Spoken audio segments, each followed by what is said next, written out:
I'm Bryony Worthington, and this is Cleaning Up. My guest this week is Bruce Friedrich, founder and CEO of the Good Food Institute. Bruce and the international team that make up the GFI network are focused on feeding the planet more efficiently by advancing and promoting meat-like proteins, minus the rearing and killing of animals. The theory is that if science can crack how to mass-produce these alternative proteins at lower price points than today's meat, they can provide calories to consumers in the ways that have proven so popular, but with a much lower environmental impact. As the industrial meat industry is such a big contributor to climate change and other unpriced externalities, I was eager to dig into this theory with Bruce and to learn about some of the challenges they're facing. Please join me in welcoming Bruce Friedrich to Cleaning Up. Before we get started, if you're enjoying Cleaning Up, please make sure that you like episodes, subscribe on YouTube or your favourite podcast platform, and leave a review. That really helps other people to find us. Please recommend Cleaning Up to your friends and colleagues, and sign up for our free newsletter at cleaninguppod.substack.com. That's cleaninguppod.substack.com. Cleaning Up is brought to you by the Liebreich Foundation, the Gilardini Foundation, and Ecopragma Capital. Hi, Bruce. It's such a pleasure to have you on Cleaning Up. Thank you for joining us. I wanted to get going just by asking you to say in your own words who you are and what you do. Thank you very much, Bryony. I'm really delighted to be on. I love the podcast. It's been a while since you and I saw one another, so this is fun. My name is Bruce Friedrich. I'm the president and founder of the Good Food Institute. The Good Food Institute is a network of science-focused think tanks that are focused on alternative proteins. So we were founded on the basis of the observation that about 20% of direct emissions are attributable to animal agriculture. About 80% of agricultural land goes toward animal agriculture, and that is expected to go up and up and up. We're up 70% the amount of meat consumed on the globe, north of 360 million metric tons in the last 26 years. We have 26 years to 2050, and meat production and consumption is going to be up something like that to 2050. If that happens, climate goals are going to be impossible. Biodiversity and deforestation goals are going to be a lot harder. And we think giving people what they like about meat, but produced without all those external costs, we think that is the challenge and what we focus on. Great. Well, thank you for that. And I've been tracking your work since I think quite early on. So it's really lovely to get this opportunity to dive in with you. Could we just take a little step back then and tell us a little bit more about your personal journey? So what led up to you founding the Good Food Institute? Well, I read the book Diet for a Small Planet a very long time ago by Francis Moore Lappé. And Lappé's observation is that animals are extraordinarily inefficient at turning crops into meat. So as somebody who took very seriously the idea that we should live simply so that others may simply live, the idea that it takes 9 calories into a chicken to get 1 calorie back out in the form of chicken meat, because the vast majority of what you feed to a chicken, the chicken expends simply living their life. That means 9 times the land, 9 times the water, 9 times the pesticides and herbicides. It's just, it's literally 800% food waste in the physiology of the chicken. And farmed fish, pigs, and cattle are even worse than that. So that was the thing that really sort of shook me awake about the harms of industrial animal agriculture. And the thing that caused me to found GFI was the observation that meat consumption globally just kept going up and up and up, even in the face of overwhelming efforts to educate the general public about the harms. And then hearing people like Ethan Brown, the founder of Beyond Meat, Pat Brown, the founder of Impossible Foods, Josh Tetrick, the founder of Eat Just, saying instead of begging people to eat less meat, why don't we produce meat from plants and cultivate actual animal meat in cultivators without the land use needs, without the level of emissions, without the antimicrobial drugs, and so on. And that just really struck me. I spent some time chatting with people about whether a nonprofit organization focused on that made sense. There was a lot of enthusiasm, and so I started one. And what was it about your previous life then, before you did this, that kind of gave you the skills or the insights to be able to run this not-for-profit group? What were you doing beforehand? So I spent about 6 years running a homeless shelter and a soup kitchen in inner city Washington, D.C. I spent a couple of years teaching in inner city Baltimore, Maryland, through a program called Teach for America, which takes professionals and drops them into our worst performing schools. I spent probably 20 years working for nonprofit organizations in animal protection. And that's kind of my background up until I founded GFI. I also got a master's degree in education at a university called Johns Hopkins, and got a law degree from Georgetown University's Law Center. I'm not sure. I don't have the Scott. So GFI is we're 6 organizations. I said a network of science think tanks. We have about 220 some odd full-time staff. The plurality are scientists, and I have a nonprofit background and economics and law degree, and so don't really understand science that well. But we have a lot of incredibly smart scientists helping us figure out, what does it look like to produce meat from plants that competes. I mean, the whole goal is just like with renewable energy. The idea is to give people everything they like about energy. So you need to solve principally cost and intermittency. Or if you're talking about electric vehicles, you need to have them be a reasonable price. You need to have a charging infrastructure. You need to have a reasonable battery range. We think absolutely necessary for plant-based meat and cultivated meat to compete. It needs to taste at least as good, and it cannot cost more. So those are the basic scientific challenges that we are focused on. Basically producing something from plants that is indistinguishable and the same price or lower, and cultivating actual animal meat.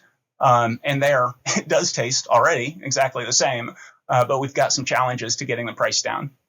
So let's get into then what encompasses this idea of alternative proteins. So you talked there about plant-based alternatives, but there seems to be 2 groups of technologies that you're particularly following, right? There's the plant-based alternatives that look like meat, and then there's cultivated meat. Can you just give us a quick description of the two categories? Yeah, I mean, the first thing to say about plant-based meat is that it's not the plant-based meat that I grew up on. So the central brainstorm is that meat is made up of lipids, amino acids, minerals, and water. That is everything that constitutes meat. Plants also have lipids, amino acids, minerals, and water. But because plant protein is so much more efficient than animal protein, again, 9 calories into a chicken to get 1 calorie back out, 40 calories into a cow to get 1 calorie back out, we should be able to hire scientists, chemical engineers, biotech specialists, mechanical engineers. We should be able to figure out how to replicate the precise taste, texture, and everything else of meat using plants so that it is literally indistinguishable. And because it is so much more efficient, we should be able to get it to a place where it costs less. Plus, it will be more nutritious, lower fat, lower saturated fat, some complex carbohydrates, some fiber, no cholesterol. So a healthier product, but from plants. And then cultivated meat. So just like you can take a seed from a plant or a cutting from a plant and grow it into an entire plant, you can take a small sampling of cells from a chicken or a pig or a fish or any animal. You can bathe the cells in nutrients and grow it into actual animal meat. Again, far more efficient, far less land, no need for antimicrobial drugs, no contribution to pandemic risk. no bacterial contamination. If it's seafood, no dioxins and mercury. You've got a healthier product that, again, because it's so much more efficient, as we scale it up, we should be able to get to a place at which it's literally the exact same thing, far fewer external costs, and also at the same price or a lower price. So then starting perhaps thinking about the plant-based, the first category. I mean, many people will have come across the Impossible Burger or the Beyond Meat products because they have, since, I think it was 4 or 5 years ago that they started to appear on shelves, and many people have tried them. So I think for that part, people probably can imagine what this entails. But for the cultivated meat, talk to us a little bit more about the process, because I think I understand it that this came out of tissue and organ growth, right? This came from the medical profession originally. Is that correct? Yeah, no, that's exactly right. So it really is as simple as take what we know about human therapeutics for tissue engineering, figure out how to slash the costs of all of the production processes, and scale it way up. Because right now we're using pharma grade feed to grow human tissue, and we need food grade feed to grow animal tissue. We're doing it at very small volumes. So what does it look like to solve going from a petri dish or a small bioreactor to something more at the 50,000 or 200,000 or even a million liter scale? Those are basically the scientific challenges. And one of the great things about cultivated meat is the long line of really impressive medical doctors and tissue engineers who are super enthusiastic about what their skill set can do with regard to slashing the climate emissions, the land use needs, the global health consequences of the current system. So it is a long list of very impressive doctors and PhDs in tissue engineering who are working in this field, both in academia as well as people who are starting companies, serving as chief science or chief technology officers for the various startups in cultivated meat. And that's basically the site. It's a big site. It's a little easier to say than it is to actually accomplish. But the more scientists dive in, the more optimistic they become.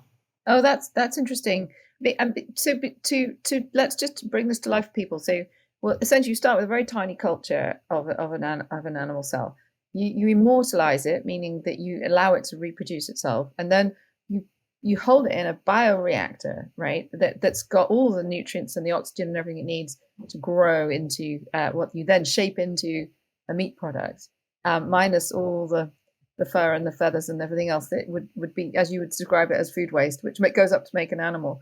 But what are some of the challenges in those bioreactors? I mean, give us a little bit of a sense of what you're trying to crack there in the science.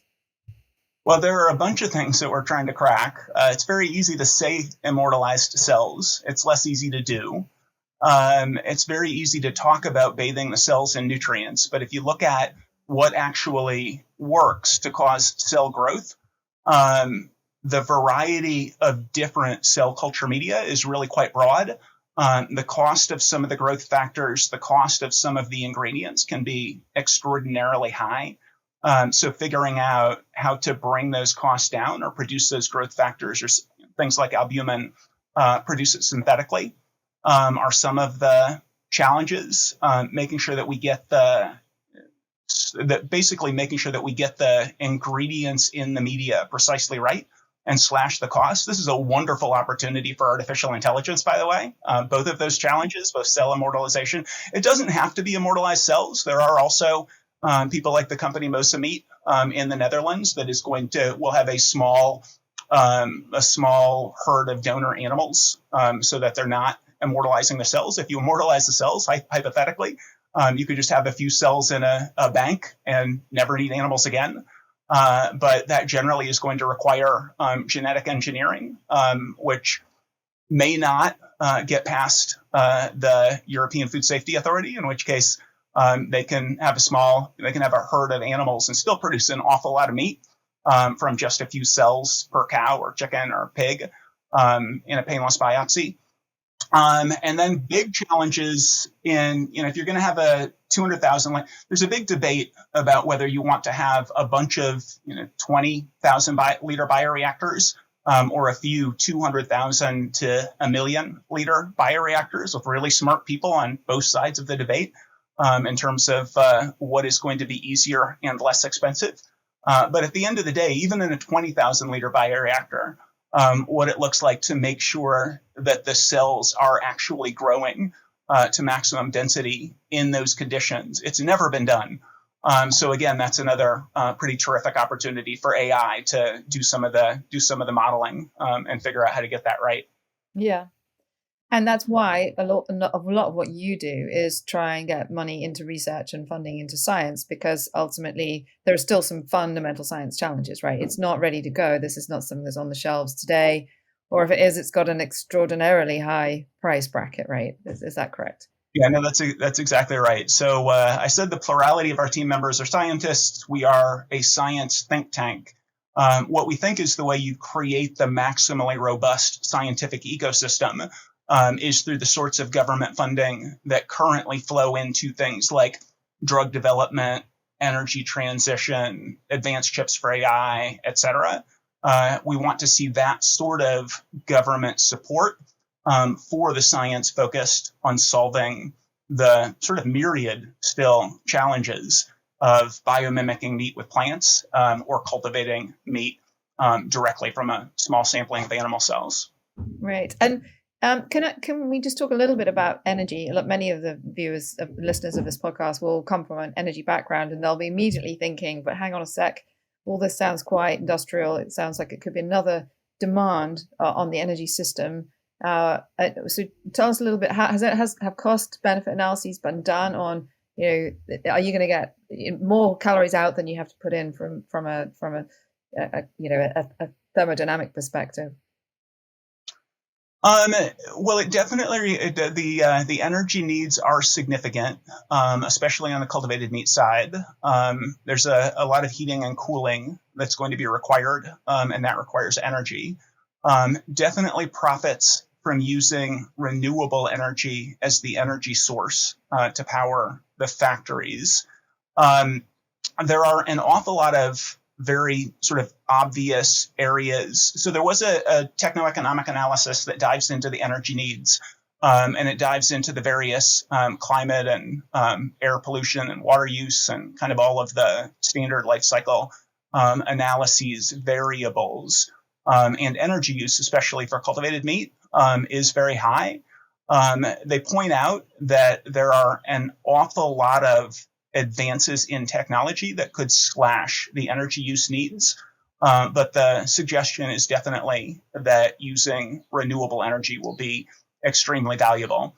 So, I mean, one of the big advantages of cultivated and plant-based beef relative to conventional beef is that it cuts methane to zero. Right now, globally, more methane is produced than by the plurality of methane comes from ruminant digestion. It's significantly more than oil and gas put together. It's about as much as oil, gas, and coal put together. And this slashes that to zero.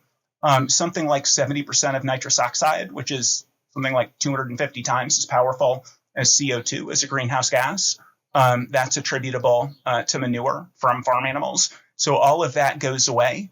But energy use needs are significant. So energy transition is going to be critically important to maximum advantage for these technologies. And obviously there is a waste product associated with the bioreactors and the processing, right? Because not 100% of the nutrients go in gets converted. So what happens to the waste product from this process system? I mean, that could be a source of methane, but it would be concentrated. So I guess you could process it, right? And you could actually use it maybe as a form of energy generation. But I guess I'm imagining a lot of gloopy water essentially. So maybe the calorific content isn't there, but you've got to take into account that kind of externality, right, as well. Yeah, the techno-economic analysis looks at that and basically finds that it's not zero. And one of the things that they did not assume in the techno-economic analysis done by CE Delft is media recycling. There are already multiple companies who are doing media recycling. So the energy use numbers get better. Kind of all of the numbers get better if you're recycling the media. But yes, as with any industrial process, there is going to be, in this case, wastewater. Although a fraction of what you're going to get from industrial farms. I mean, again, if you're growing right now, something like 80% of soy is fed to farm animals. More than 1 billion metric tons of corn and wheat globally are fed to farm animals. A lot of those crops have fertilizer dumped on them, chemical fertilizers dumped on them, et cetera. That is incredibly wastewater intensive process, and that stuff goes directly into streams and rivers. And then you've also got the industrial farm, and you've got the slaughterhouse, both of you which use overwhelming amounts of water and create an awful lot of wastewater that's sort of a toxic stew. This is a tiny fraction of that. And as you rightly noted, it's contained in a way that most of that is not. Yeah. So then looking at this a little bit holistically then, the movement, as you describe it, that's been calling for changes in agriculture over the years, you'd essentially describe that as having failed or because actually, you look at the data, you can make a huge dent on all of the problems you described if you just switch red meat for white meat, or even better, switch all meat to a protein like a nut or soy more directly, right, without the processing. But why not work on that too? Why is that not something you focus on? Oh, I definitely think the world should work on that too. So we're absolutely not suggesting that alternative proteins are some kind of silver bullet. We're not suggesting that they solve all the problems of our industrial food system. We definitely, I'm here because of education. Most of the people who started these companies and most of the people who work at GFI are in our roles because of the movement to educate people about the external costs of the current system. So 100% supportive of that. The one thing I would just say is if your goal is, if you look at what's true, which is that right now we consume 70% more meat than we did 26 years ago. The upward trajectory really just is a basically straight line, except COVID. All of the predictions are at least 50% more meat by 2050. And all of the science indicates that if we go up at all, 2.0 is out of reach, just on the basis of the meat industry. It has to go down. Methane from ruminants have to go down. The only scenario in which that happens is if alternative proteins are successful. So it's not that anything we've been doing we should stop doing. It's not that it's been a failure, but it is that it is extremely unlikely to change the basic upward trajectory of meat consumption. So we're definitely in favor of all of the above. We think this tool should be added to the toolkit. Not that other things should be abandoned, but that we should do this too, essentially. I will note, antimicrobial resistance, the UK government has said it is a more certain risk to humanity than climate change. 70% of medically relevant antibiotics, dual use, useful in human beings, are fed to farm animals. If we have 70% more farm animals in 2050, that problem gets significantly worse. And that is actually worse in smaller animals rather than larger animals. And then similarly, pandemic risk. The UN Environment Program and the International Livestock Research Institute released a report in July of 2020 called Preventing the Next Pandemic. They listed the 7 most likely causes of the next pandemic. The first one was more animal agriculture, because every additional animal is an additional potential vector for the next pandemic. The second one was the industrial treatment of farm animals, because when you have 50,000 chickens in a barn, all of them so genetically similar, if one of them gets sick, they don't have the immune response to fight off the bacteria, and it wipes out the entire flock of chickens. That goes away with alternative. First, that is, again, that's chickens and pigs more than it's cattle. So it's the smaller animals more than it's the bigger animals. And the risk of that happening, if you're making meat from plants or cultivating meat directly, the risk of that goes from, kind of huge to zero with this way of making meat. Yeah, well, to the extent that it can penetrate the market, right? At the moment, it's about at a very low penetration, and it's got to grow. Coming back to your points about the global meat trends, I think it's true. I've been looking at FAO data that yes, globally meat consumption is rising, but that's mainly because of affluence in places like China and Southeast Asia. In fact, in Western, more developed economies, our meat consumption is relatively flat. And actually, there's been a very helpful trend from a climate perspective of switching out red meat for white meat for chickens. You've just talked about some of the challenges of that. But if we were to just focus in on the what's making up that growth rate, there are some good trends. And, I would argue as much as we need to talk about these alternatives, we should be celebrating and talking about what we've seen to be working to pull down that growth in, the highly processed beef in favor of a highly processed white meat. But, I'm not saying it's a perfect answer, but it's not true that, we can't see some pathways to some of these problems being solved. And in fact, decades of data show that some of these things are going in the right direction in developed economies. But do you think solved, Bryony? I've seen an awful lot of forecasting from agricultural economists, and even ruminant meat is predicted to be up 60 to 90% through 2050. In and particular parts of the world, right? Yeah, not. Well, yeah, exactly. And I think the thing, a big fan. Yes, let's do all of the above. Let's not stop doing anything that's working. But if you're thinking about one of the things that's really great about alternative proteins is that, like renewable energy and electric vehicles, they can scale globally if we're successful. Other interventions don't have the same economic incentive. And what that means is that it's very hard to take success in Germany or the Netherlands or Denmark and replicate that success in Brazil or China or someplace else in the world. And the other thing I would just say is ClimateWorks Foundation and the Global Methane Hub released a report last year. They called it a Global Innovation Needs Assessment. McKinsey economists did the work. A Global Innovation Needs Assessment on agricultural methane reduction. They looked at rice interventions, they looked at food loss and waste, they looked at livestock interventions, and they looked at alternative proteins. The one intervention that had significant economic benefits, 98% of the economic benefits, according to their analysis, was alternative proteins. Because it's the one thing where if you get it right, if you create, just like renewable energy and electric vehicles, if you get it so that it is what consumers want, it can scale in a way that most other interventions seem to be unlikely to. Yeah, I hear that, but I would just contend that there are whole swathes of the global population who are doing, living on protein-rich diets without the need of highly processed Impossible burgers and without the need for cultivated meat. They just use legumes and chickpeas and other forms of protein, soy in its raw form.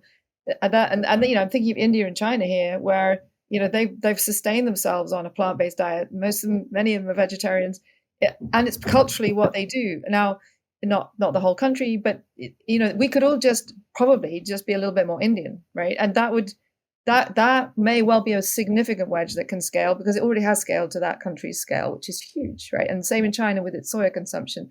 I'm not saying there's no problems associated with it, but just saying the only thing that can solve climate change is manufactured proteins. There are examples out there of if we can just get them to leapfrog without having to go through the highly processed, synthetic, industrialized agriculture of the West, then there's hope there in that, right? I definitely don't think we should stop doing any of those interventions. I will say it's my strong impression that those are that is precisely what the global climate and global health community has been attempting to do, get the rest of the world to go a little more Indian. Even in the US, the 5 highest years for per capita meat consumption are the most recent 5. Even in the UK, which is oftentimes referred to as like vegetarian Mecca. Meat production and consumption is not down in the last 10 years. It was higher, I think, maybe in like the late 60s and early 80s. Yeah, our ruminants are down. Our overall meat isn't, but our ruminants are down because we've switched to white meat because it's easier, cheaper. People find it more, easy to cook with, etc. So from a methane perspective, I think that's. I think that's sort of exactly the point and the theory of change. And you think about something like land use needs and nature biodiversity preservation. Cultivated meat, cultivated chicken requires a fourth the land. Cultivated beef requires a tenth the land. Plant-based chicken requires a sixth the land. Plant-based beef requires 1/20th of the land. So the land use needs and the climate benefits, as well as getting rid of the antibiotics that are useful in human medicine, as well as slashing pandemic risk. These are kind of really powerful positive outcomes, and they don't take away from anybody eating more like Indians. Let's encourage that.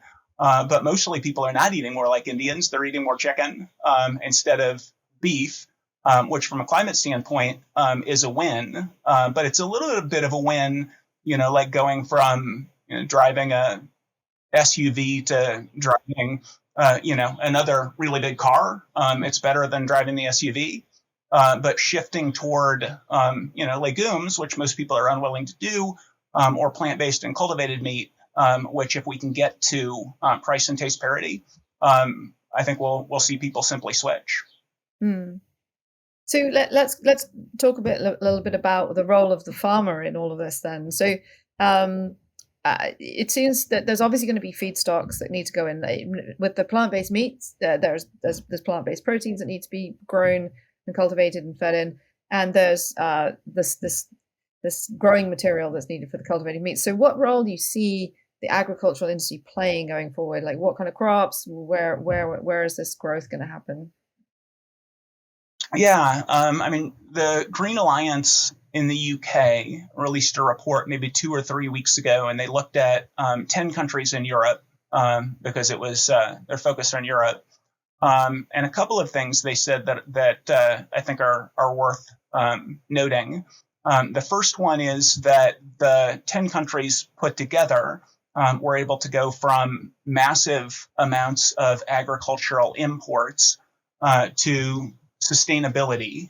So it was really good for the farming communities in those countries in that it allowed them to shift toward producing crops for human beings instead of producing crops for animals. But one of the really interesting things for farmers who farm animals is that it allowed for a 400% of the level of agroecology and regenerative ranching. Because the really big pressure on agroecological practices with farm animals and regenerative ranching is the land use needs. Because alternative proteins require so much less land, it challenges the get big or get out system and allows for a system that works in harmony with nature rather than in conflict with nature. So we do need farmers, obviously, to grow the legumes. So in the United States, a part of the group that lobbies with GFI to basically move more USDA resources in this direction, the Pea and Lentil Council, the American Soy Foods Association, other organizations that represent legume farmers. And then for people who are animal farmers, if they would like to move away from intensification and toward regenerative and agroecology, this offers a really great opportunity to move in that direction. But isn't there going to be a tension though between the price parity challenge, because the whole thesis is this patty has got to be cheaper than a meat patty? So aren't we just going to see the same big companies, Cargill, ADM, they'll just still want to produce these commodities at massive scale, more potentially with more land going into this with the lowest possible price point so that they can compete, and that will just mean soy production still growing. I love the idea that it's all going to be small pea producers in England. But unless there's something in the price and the economics of that makes it cheaper, that is not going to happen. There's still going to be a massive commodity market. So, I mean, there's a lot packed into that question. I guess the first thing I will say is that right now, roughly 80% of global soy is fed to farm animals, mostly chickens and farmed fish and pigs. And as we discussed, it takes 9 calories into a chicken, 10 or 11 calories into a pig or a farmed fish. Right now, less than 5% of the global soy crop is turned into tofu or tempeh or Impossible burgers. That inefficiency, I think, is going to indicate that we're very unlikely to increase the amount of even the input crops relative to the industrial production of feed crops. Exactly. No, your point about the efficiency is made. I'm just saying that this idea that it could be done through some kind of extensive small farms, or I don't see how that changes, because the economies of scale are still going to be there, and it's still going to be the Cargills and the ADMs who are doing this. So they will just still source their commodities from the cheapest places, right? So they are not going to be nice regenerative farming in Europe. Well, I mean, I think that is a big part of why policy needs to be part of the equation. So if you look at, for example, the Green Alliance report, yes, it's not going to be it's not going to happen automatically that all of this land is freed up. The other thing they talk about, in addition to having the opportunity for 4 times as much agroecology and regenerative ranching, is the obligation that countries have made, the commitment that countries have made toward land restoration, rewilding, other forms of biodiversity preservation, focused on sequestering carbon. That doesn't happen automatically, and agroecology and regenerative ranching doesn't happen automatically, but it becomes significantly easier in a world where the pressure to create massive amounts of monocropped feed crops exists in order to feed billions and billions of chickens and pigs and cattle. So yes, you're right. It's going to require policies, the same sorts of policies that sort of the progressive food movement is already advocating, except those policies become a lot easier in a world where we're shifting away from the vast majority of cropland and grazing land going toward cheap meat, and just becomes a lot easier to shift toward a world where we have higher quality farm production. Yeah, because I think at the root of this, what we probably would both agree on is that the industrialization of the food system, which is both incredibly efficient at getting calories to people, but those calories sometimes are almost worthless by the time they arrive, is at the root of the problem, right? And that somehow most people in this space are saying we've got to try and get to a system which is more diverse. That the people who are saying eat less meat are also helping in this. You take 2-3 days of the week where you don't eat meat, you're also contributing to that, taking the pressure off. Your wedge is another wedge, and then once you do that, then there is the more space for both space for nature, but also perhaps we can get to a point where the alternatives are coming down in price, so that the whole thing then is self-sustaining because people are choosing it on price basis. But I think it's going to take all solutions moving at once, because the ones that you're advocating aren't quite here yet, right? Whereas giving up meat for a few days a week, anyone could do. They could do it tomorrow, right? That would be already taking the pressure off.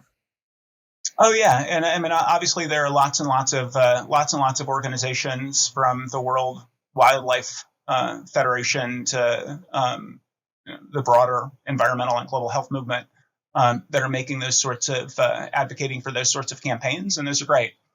We're definitely not suggesting that we have the only solution, and we certainly are humble about the fact that we've got a lot of scientific work to do to make sure that this is a solution at all.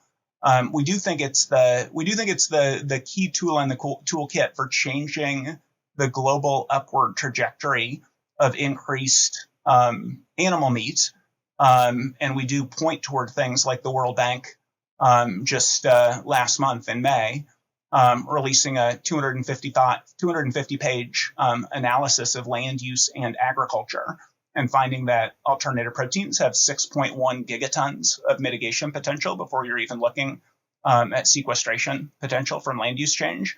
I mean, that's that's more than 7 times the equivalent of simply eliminating air travel. It's roughly it's roughly 4 times the equivalent of every car, bus, and light truck on the planet turned electric.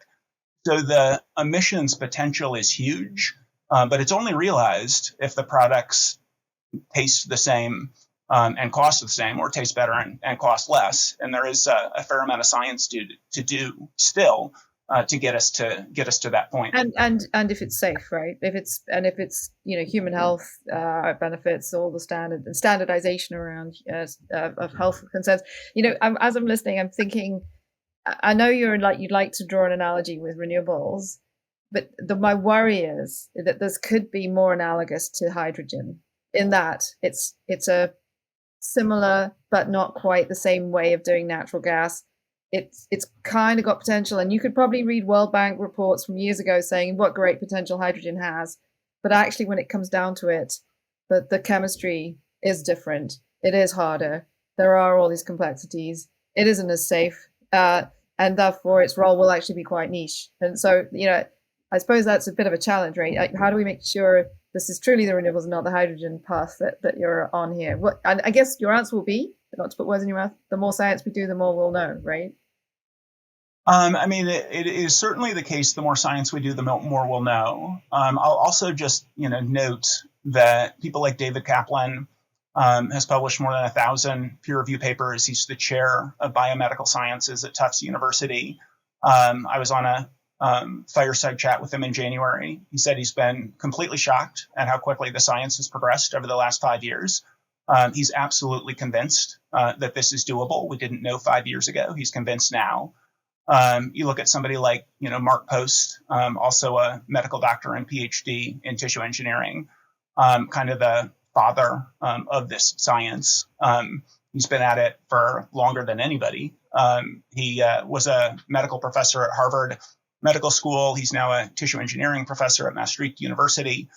He said the more he dives in, the more enthusiastic he gets year by year for the prospects for this. There are literally dozens of scientists who have dived in and who are incredibly optimistic about the prospects. That obviously doesn't mean that it's going to work out. But I do think if you look at the upward trajectory of meat production and consumption, and you think about what that means in terms of antimicrobial resistance, pandemic risk, biodiversity loss, land use, climate change, emissions, we don't know what's going to happen with solar and wind. We don't know what's going to happen across any technologies that are not, currently omnipresent. We know that it's going to cost, energy transition is going to cost us another $4 trillion a year for quite a while. This is one thing that we should dive into and explore, because if it works, and there's an awful lot of good evidence that it will, the benefits across a range of externalities are really, really high. No, that's exactly why I think, science is there to help advance and fight. It is not an easy problem. How do you feed this many billion people with minimal, externalities is a huge challenge. So we shouldn't be tying any hands behind our backs. We have every player on the field, but I guess in terms of our rhetoric and how we talk about it, but making sure that people are aware that it's a tomorrow technology, right? It's not here yet today, and that there are some challenges which are associated with the energy consumption that in the short term could push emissions up if they're done badly. We just got to place it in its context, right? So that it's not overhyped or over relied on. And maybe, sorry, there wasn't really a question there, but perhaps my question is, one of the things that GFI has done is, you have an open table policy, you bring everyone to the table, you've sat down with some of the big industrial, agricultural, dominant companies, and it's a highly centralized supply chain, right? There's only 5 or 6 companies who dictate most of the world's agricultural prices. How confident are you that engagement is resulting in a genuine change towards a more sustainable practice? Or do you run the risk of being the fig leaf, the little green tinge that they can say, that they can point to say it's okay, we've got climate change because we've got this novel protein idea, which the oil and gas industry has done for decades with CCS, right? Or now doing with hydrogen. Don't worry, we got this. No need to change. Is there a risk that novel proteins serves that purpose for the big guys? There's certainly not any indication that it's going to serve that purpose. You don't see any of the big guys doing sort of any of that. They're I think, very reasonably not enthusiastic about talking about the work they're doing in alternative proteins, because the vast majority of the work that they're doing is in conventional agriculture. So that's sort of part one. And then part two is it is also the case that the work they're doing in alternative proteins, I think, is laudable and positive. It's mostly, not behind the scenes exactly, but they're not running ads saying, we are beyond petroleum or whatever. And if you talk to people, they have invested in some of the startups. JBS has their own cultivated meat endeavor and their own plant-based meat endeavor. They seem to be going all in on it. And if you chat with them, they say, basically, we want to provide high quality protein profitably. If what that means is plant-based and cultivated meat, then we are all in with that. They don't have the same sunk costs that the fossil fuel industry has. It's not going to be as hard for them to shift in this direction. And if they do shift in this direction, there would be an awful lot of positive ramifications / repercussions of that. I do agree with sort of the thing you said at the outset of that question, which is that we should be realistic about the prospects for this technology. I would encourage people to read the UN Environment Program report that Inger Anderson launched in December at COP. It's about, they had about, I think, 25 scientists. The three leads are scientists. Sir Robert Watson, who led the IPCC just before they got the Nobel Peace Prize, was one of the three lead authors. It's a really deep dive analysis of the science. And one of the things that Sir Robert Watson said at the two events that they had to launch the report, what he said was basically what, much of what I'm saying now, which is, meat consumption is going to skyrocket unless this technology works. Let's not undersell it either, because if it doesn't work, meat production skyrockets and climate goals are impossible. That doesn't mean it's going to work, but it certainly does mean, there are two ways it cannot work. One of them is it turns out that it simply doesn't work. The other is we don't bring the will. Let's not have it fail because we didn't bring the will, was basically his point. Yeah. No, yeah, you've made your point very eloquently that this is the potential is there. Therefore, we should. I suppose I'm trying to explore the unintended consequences, and one of which I think is, we spend a lot of time talking about this.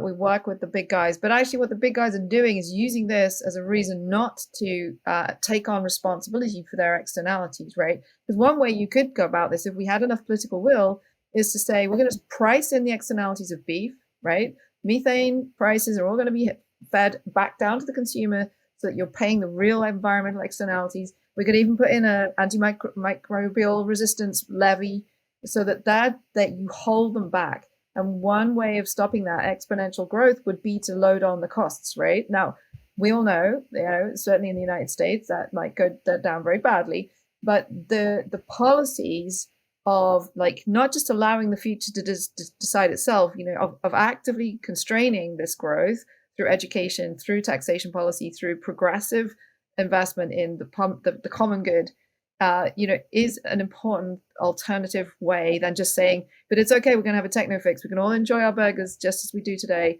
because this is on the horizon. And it turns out that on the horizon is never really going to be price parity, and it's never really going to stand on its own 2 feet without, this acknowledgement that somewhere we got to pay for the damage that's being done by the other system.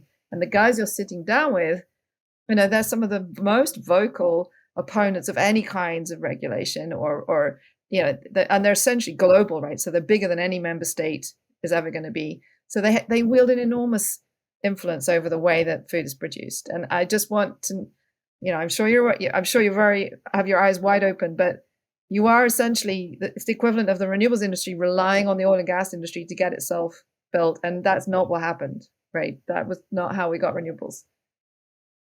Yeah. And I mean, I think there can be I'm definitely not in a world where I think GFI should be the only player in alternative proteins.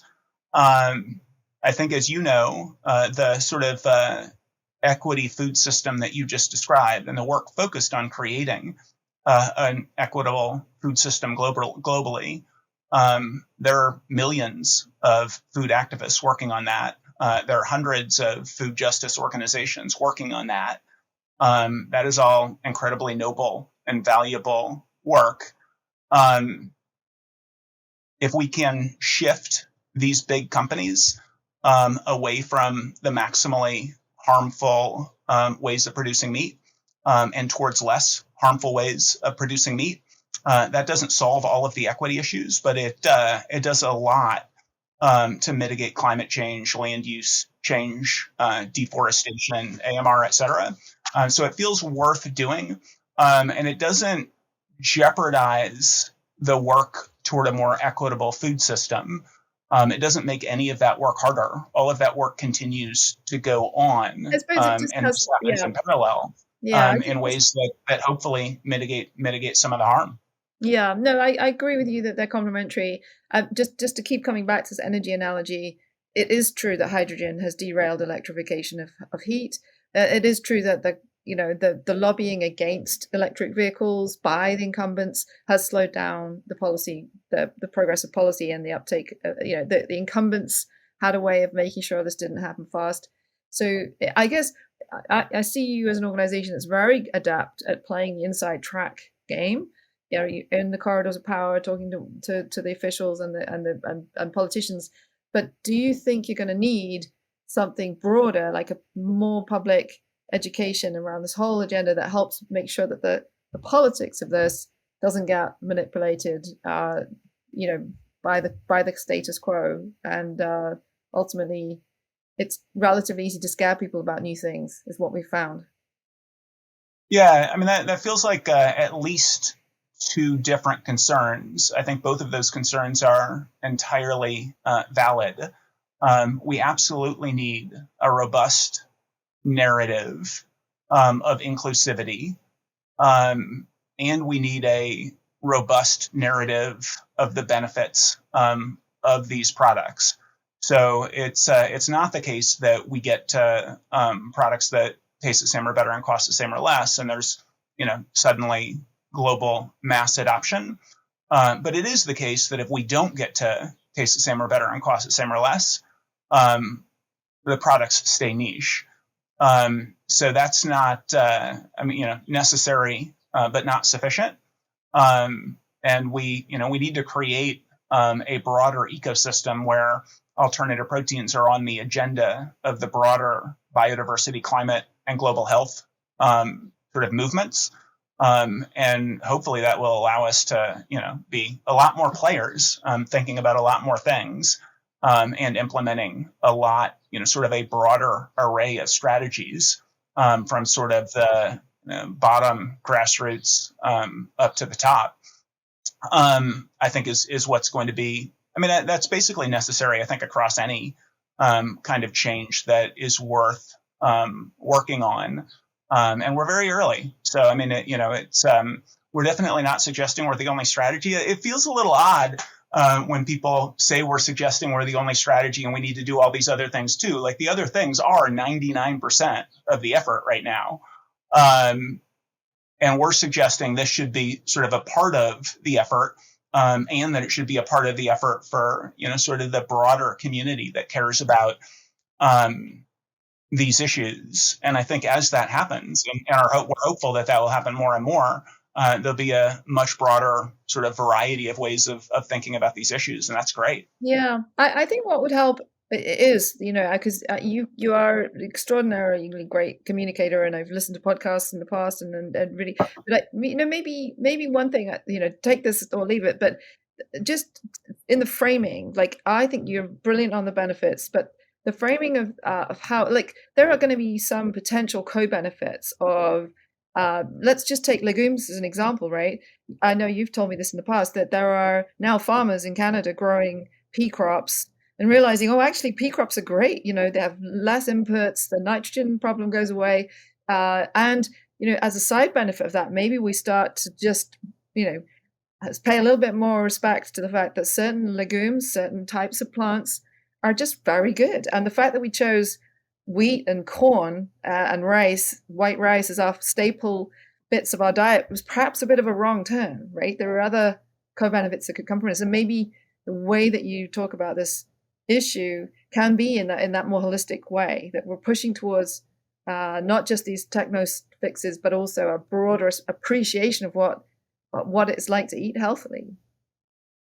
Yeah, I think that's definitely, we'll take that on board, Bryony, and I agree entirely. So, yes, the options for farmers in terms of the broad variety of legumes, and the options for farmers, GFI, as I mentioned, we have 6 GFIs. So we have GFI India and Brazil, our 2 GFIs in the global south, and the work that they're doing with millets, as one example, in India, and figuring out how to take advantage of the crops that farmers in India are growing, or the work that we're doing in Brazil, GFI Brazil, in the rainforest. We've got a biomes project that is looking at what would it look like in a sustainable way to create ingredients that allow incomes for indigenous farmers. And then similarly, exactly what you just said, in places like Canada, huge enthusiasm from Protein Industries Canada, funded by the Canadian government. They're really leading on this, looking at some of the crops that are particularly good for the soil, things like pea protein, and that's where Beyond Meat gets their pea protein, is from Canada. So the options for farmers and the value to the land of non-monocropped legume farming, and the variety of inputs that would be available, it really is a good opportunity for farmers. Yeah. And I think perhaps we should wrap it up here, but I would do want to emphasize that the importance of keeping farmers on board, right? And in your scientific debate between what was it, 100,000 liter reactors or 100,000 10-liter reactor, whatever the math is, there's a value in leaning in on the socio political aspects of this, which is farmers are incredibly powerful lobbyists. I mean, as you'll know, in Brussels, they'll routinely show up in their tractors and stop everything from happening if they're not happy. So unless you've got a plan which incorporates a story for the farmers and for the socio-political aspects of farming and what it means to countries, I think the science will be brilliant, but the political science is as important, if not more important, to making this a success. So I'm sure that's what you're doing, but again, maybe leaning in a bit more on that will help, I think, in terms of giving you the political will you're going to need. Yeah, no, I think you're absolutely right. And things like the Green Alliance report and a land use report we're doing in the United States, as well as the explicit work that we're doing in places like India and Brazil, are focused on building those alliances, relationships, which we could not agree more are going to be absolutely essential to success. So policies that incorporate farmer concerns and are good for farmers are going to be absolutely essential. Could not agree more. Yeah. Because one of the things that, this isn't the same as precision fermentation, although I know precision fermentation is another way of helping replace some things. But, it wasn't long ago that farmers would have their own, hop farms or their own production of ciders and other and dairy products that were closer to home, that were more of a sort of farm scale, and done right. There is a role in which farmers are just taking control of more of the supply chain, not less. But it's going to take a heck of a lot of policy interventions to get us back to that, where the globalization of it all and the least cost trends that we've seen that led to this industrial system we have. There's a lot of unpacking to do, isn't there? If I may, there is also, I think, just on the narrative side, you need to have a slightly defensive position in this day of like nobody trusting science anymore, and everyone's entitled to their own facts. And I would just like to test, how are you keeping abreast of what is being said about these technologies that's perhaps not true? Like I've certainly had it said to me, well, you're just eating cancers. That if that takes off in a malicious way because it's deliberately seeded, because the status quo wants to protect its market, how are you thinking about just combating that public narrative space? Our communications department is sort of the go-to for anybody in the media who has concerns about kind of anything. So we're very aware and are following the narrative closely. There is obviously a desire not to blow something up that's nothing. There's the whichever of Newton's law is the equal and opposite reaction. So I think, for us, a bigger concern is, something happens, and because we scream about it, make it a bigger deal than it would be otherwise. And it's a bit of a fine line, responding and blowing it into something versus not responding, and sort of when you make that call. But it's definitely something that we're following closely and spending a lot of time thinking about. Well, that's great. And maybe if there are any philanthropists out there listening, that's strengthening that narrative side and the ability to just be alive to the fact that we're in a world where, electric cars would be going a lot faster if it wasn't for the thousands of memes that have been spread about why they're no cleaner than a diesel car, which clearly, I find quite hard to imagine anyone believing, but it is possible to make that case if you have a particular way of cherry picking the data and presenting it. And that is sadly, that makes for, good clicks, good attention. So there is a way in which information is being driven out to the polarizing of data. And I suspect, given the nature of what you're working on, and food being so integral to people's, identity, health, social conditions, this is it's a very fertile ground for these memes to take off. So I do hope that you're investing in that as you think about these levers that you have to pull to get this to work. But Bruce, is there anything else you want to finish by saying that we haven't touched on, just to give you the final word? So GFI, one of our values, as you nodded at, is invite everyone to the table. We put out a steady stream of scientific analyses.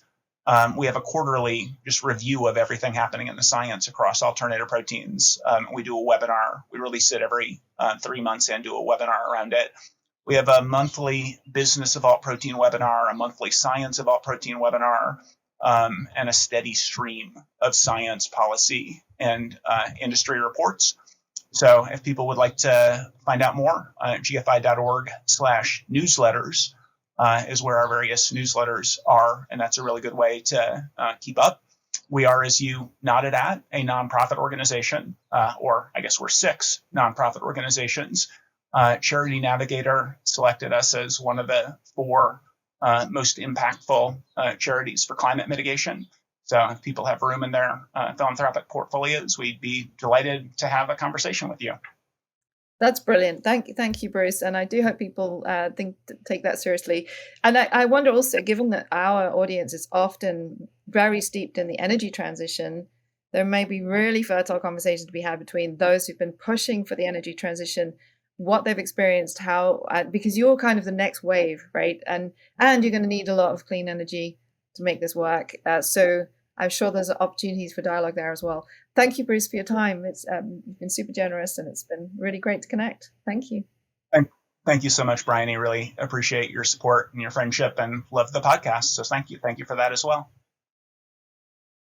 So that was Bruce Friedrich. In comparison to the clean energy transition, the clean food transition feels a long way behind. The GFI have chosen to focus on meat substitutions, where in Bruce's words there's still a lot of science to do. But it feels as if there'll also then be an awful lot of policy and politics to do if these solutions are going to scale. Only time will tell, and I'll continue to watch the GFI's progress with great interest. As ever, we'll add links to the reports mentioned in the show notes, and I'll also add a link to the previous episode number 136 with Jim Mellon of Agronomics. My thanks to Bruce for making time for this interview. We had a number of technical issues and he was incredibly generous with his time. And thanks also to our producer, Zach Sabon, and to Jeannie Harrison for her research support. And thanks to you for listening. Please make sure that you subscribe to Cleaning Up on YouTube or your favourite podcast platform. And if you've enjoyed this episode, make sure you give it a like or a thumbs up. That really helps other people find it. Follow us on Twitter, LinkedIn, or Instagram, and also subscribe to our free newsletter on cleaninguppod.substack.com. That's cleaninguppod.substack.com. Cleaning Up is brought to you by Liebreich Associates, Gilardini Foundation, and Ecopragma Capital.